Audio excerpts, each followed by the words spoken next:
15 minute के लिए police हटा लो, सब देख लेंगे। ये सेकुलर सॉन्ग था, ये थोड़ी हेट स्पीच थोड़ी थी। 20 करोड़ 50-100 करोड़ पे भारी पड़ेगा। सेकुलरिज्म का सॉन्ग है, इसको कैसे हेट स्पीच कर सकते हैं? असदुद्दीन ओवैसी ने बोला था जब मोदी पहाड़ पर चले जाएंगे और योगी मठ में चले जाएंगे तुम्हें बचाने कौन आएगा। ये सब तो सेकुलरिज्म के सॉन्ग होते हैं, इनको हेट स्पीच थोड़ी कहते हैं। सरतन से जुदा, अरे ये तो सेकुलरिज्म का सॉन्ग है, इसको हेट स्पीच थोड़ी कहते हैं। आपका नफरत में भी एजेंडा है और मोहब्बत में भी एजेंडा है। एक एजेंडा है मोहब्बत से एकदम। हम सिर्फ मोहब्बत फैलाने में मानते हो और आप सिर्फ नफरत फैलाने में मानते हो। आप मुझे बताओ 10 साल में आपने मोहब्बत फैलाई है नफरत?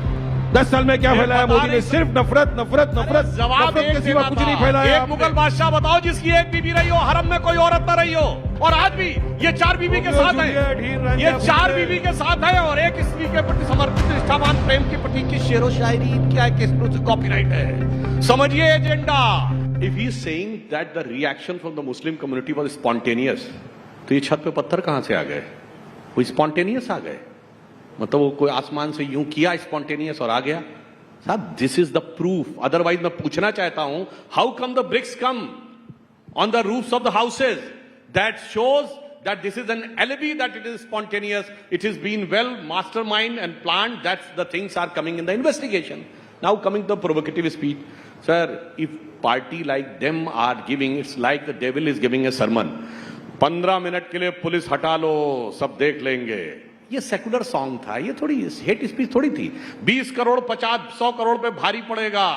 ये तो सेकुलरिज्म का सॉन्ग है, इसको कैसे हेट स्पीच कर सकते हैं? असदुद्दीन ओवैसी ने बोला था जब मोदी पहाड़ पर चले जाएंगे और योगी मठ में चले जाएंगे तुम्हें बचाने कौन आएगा।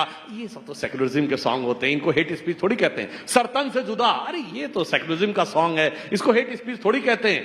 This is the dichotomy of the character, and the intellectual establishment of India has been totally captivated and perverted by these type of arguments, that their view has become so much lopsided that has created this type of situation. Otherwise, if a justifiable approach has been there, I think this type of discontent in the society and reactions in the society would not have been there. Okay. And one more thing. अभी जवाब दे रहा हूं आपको। आपने क्या बोला? पत्थर आसमान से टपके जमीन से उगे। मैं पूछना चाहता हूं सुधांशु जी, आपका पुलिस प्रशासन क्या कर रहा था? सर, एक पुलिस क्या कर रहा था? इंटेलिजेंस क्या कर रहा था? ये क्या पुलिस प्रशासन इंटेलिजेंस का फेलियर नहीं है? अगर इतने पत्थर जमा हो रहे, आप अपने आप को अपनी सरकार को गुनहगार नहीं ठहराओगे? मैं बताना चाहता हूं, ये कह रहे हैं कि बुलडोजर एक्शन, तो मैं फिर कह रहा हूं यूपी में जितने बुलडोजर एक्शन हुए, एक डिमोलिशन को कोर्ट से गलत सिद्ध कर पाए? नहीं। All were illegal constructions, duly notices were served. अब आप ये कह रहे हैं कि साहब एक गलती की वजह से दूसरा पूरी बात है। एक दिखाइए ना जहां कोर्ट ने कहा डिमोलिशन गलत है। आपने एक व्यक्ति का घर तोड़ दिया जिसके नाम पे घर ही नहीं था, वो घर उसकी बेटी के नाम पे था, आपने जाके उसका घर तोड़ दिया। ये भी रीजन जो ये लॉजिक दिया जाता है कि एक अपराध के लिए दूसरी सजा कैसे दी जा सकती। मैं आप सबसे कह रहा हूं, आप कार चलाते हुए जा रहे हो या बाइक चलाते हुए, ओवर स्पीडिंग हो, पुलिस वाला रोके, फिर वो कहे गाड़ी कागजात दिखाओ। अगर कागजात नहीं है, डीएल नहीं, तो आप ये थोड़ी कह सकते नहीं सिर्फ ओवर स्पीडिंग का चार्ज करिए, कागजात नहीं है तो कहे गाड़ी जमा हो जाएगी। कागजात नहीं है, registration is not there, then your vehicle is seized. You cannot say it is just the case of over speeding. So when a crime is committed, the entire background of the criminal is scanned, and wherever it is found, it is given. That's why they haven't got a single cancellation from court. This is again, and camouflage has been set, try to put up the things in a different perspective. और हकीकत जानते क्या है? इनके साथ यही problem है। जिन लोगों ने पूरे हिंदुस्तान में जब कभी मोदी जी की सरकार नहीं थी, ये बताइए, ये पत्थर की बात कह रहे हैं, ये कश्मीर में पूरी भीड़ निकलती थी कि नहीं?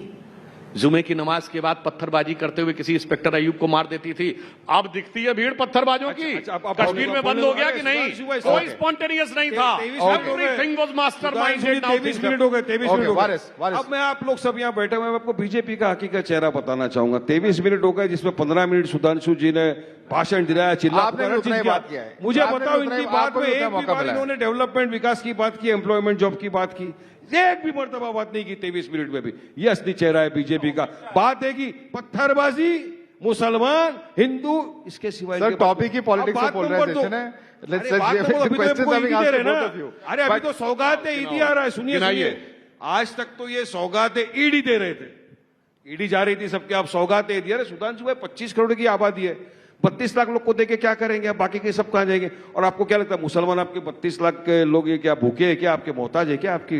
अरे नहीं सी हमको ऐसी दी, आपने हमको बहुत सौगातें दे चुकी, आपने हमको दिया गोदरा, अरे बिल्किस बानो के बलात्कारियों को आपने छोड़ दिया, कितनी बड़ी सौगात आपने दी। जकिया जाफरी बेचारी इंसाफ की गुहार लगाते लगाते इंतकाल फरमा गई, उसको आपने इंसाफ नहीं दिया, उसको इतनी बड़ी आपने सौगात दे दी। आज भी आप सिर्फ और सिर्फ बिहार इलेक्शन के पहले एक ये सौगात का एक छिपछुरा छोड़ के ये करो, कोई मुसलमान नहीं लेने वाला। अगर देना है मुसलमानों को हमारी वक्फ की जमीन के खिलाफ जो आपने बिल निकाला है, विड्रॉ करो, चलो मानेगा वारिस पठान, क्या आपके अंदर वाकई में 56 इंच का सीना है? मैं आके आपको सलाम ठोकूंगा मोदी जी, आप हटाओ वक्फ का बिल, आप इंसाफ करो मुसलमानों के साथ, इंसाफ करो उन लोगों के साथ जिनको आए दिन आप उठा के जेलों के अंदर बेकसूर लोगों को बंद करते हो। अगर आपको कुछ सौगाती देना है, रोको नफरती चिट्टू को जो हमारे भारत देश में हर आए दिन मुसलमानों के खिलाफ अनाप शनाप बकवास करके देश का राज्य का माहौल खराब करते हैं, तब हमको लगेगा कि आप इंसाफ कर रहे हो। ये रेवड़ी बांटने से क्या होने वाला है? स्टेटमेंट मैं पढ़ना चाहता हूं। I just want to read out your own statement to you.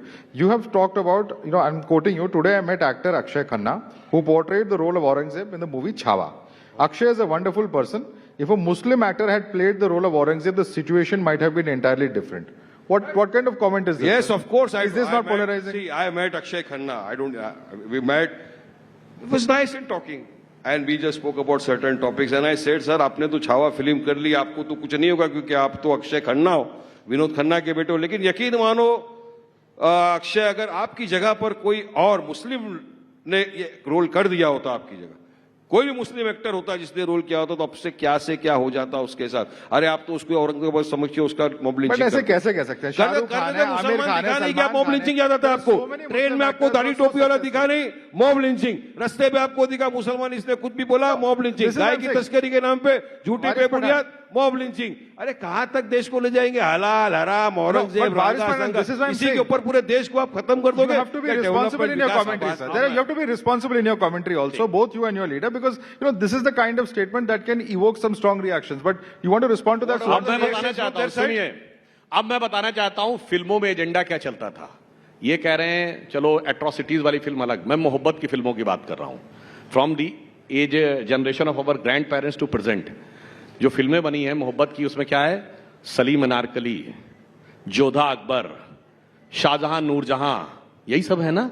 Laila Majnu. I challenge कि एक मुगल बादशाह बताइए इसकी एक बीबी रही हो। दर्जन भर ऑफिशियल बीबियां, हरम में 200 300 औरतें और एक स्त्री के प्रति समर्पित निष्ठावान प्रेम के प्रतीक सिर्फ मुगल नजर आए। ये है एजेंडा, ये है एजेंडा। वो अकबर, इसलिए मैं बताना चाहता हूं आपका नफरत में भी एजेंडा है और मोहब्बत में भी एजेंडा है। एक एजेंडा है मोहब्बत से एकदम। हम सिर्फ मोहब्बत फैलाने में मानते हो और आप सिर्फ नफरत फैलाने में मानते हो। आप मुझे बताओ 10 साल में आपने मोहब्बत फैलाई है नफरत?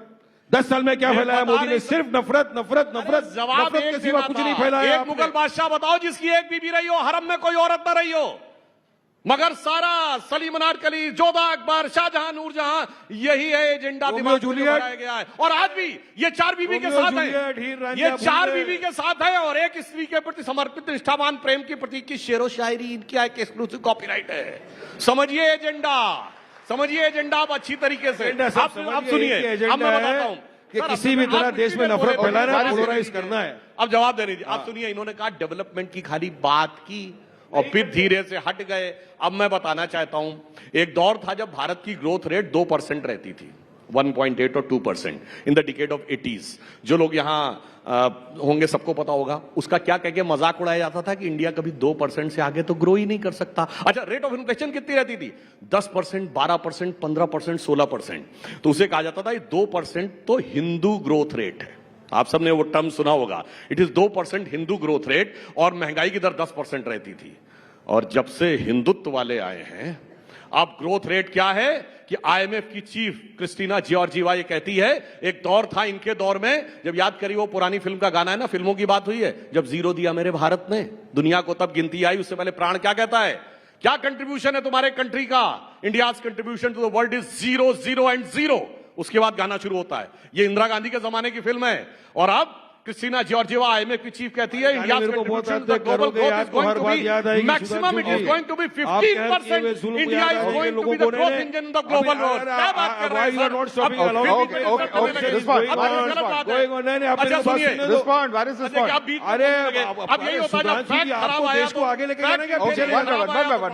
मैं चाहता हूँ देश को आगे ले जाना आप पीछे लेके जाना चाहते हो 300 साल पुराने आप या गाने गा रहे हो गाने Okay, 10 seconds. Where is 10 seconds? Sudhanshu concludes and then you can come in. और इन्फ्लेशन रेट क्या है? 10 seconds. अरे बताइए इन्फ्लेशन रेट क्या है, ग्रोथ रेट क्या है? $1 ट्रिलियन इकोनॉमी कुछ बनने नहीं के लिए पता है। बताइए मेरे को 2 करोड़ युवाओं को रोजगार मिल गया बताइए मेरे को 15 लाख आ गए अकाउंट में आया कि नहीं Now आया? he is अरे कुछ exposed. नहीं आने वाला है इनके पास आप पूरा का एक्सपोज कर दिया मैं development आपको तो अब आ गया हमारा एक ही पोलराइजेशन मुद्दा मुसलमानों को गाली दो अरे भाई, development से भाग के polarization बताओ में मुझे ये जा रहे डेवलपमेंट हैं। में क्या किया आपने बुलेट ट्रेन आने वाली थी किधर मैं है बोल लूं। बुलेट ट्रेन कहाँ घूम रही है मैं ढूंढ रहा हूँ दूरबीन लेके कहाँ घूम रही है बुलेट ट्रेन बताओ। 2 करोड़ युवाओं को रोजगार मिलने वाला था मैं रस्ते में पकड़ के पूछ रहा हूँ बताओ तेरे को रोजगार मिला क्या युवा बोलता नहीं मिला वारिस भाई एक को पकड़ के पूछना 15 लाख आया तेरे अकाउंट में बोलता नहीं मिला वारिस भाई ये जुमला है सुधांशु भाई जुमले के सिवा आपके पास देने के लिए कुछ है तो बोलो पब्लिक को दे दो ना अभी आप सौगातें ईदी बांट रहे हो वे सौगातें जुमले बांट के 10 साल आपने देश को बेवकूफ बना दिया पहली बार ईद आई क्या 10 साल से आप सत्ता में हो 20 सीधा के चले गई For more of such videos,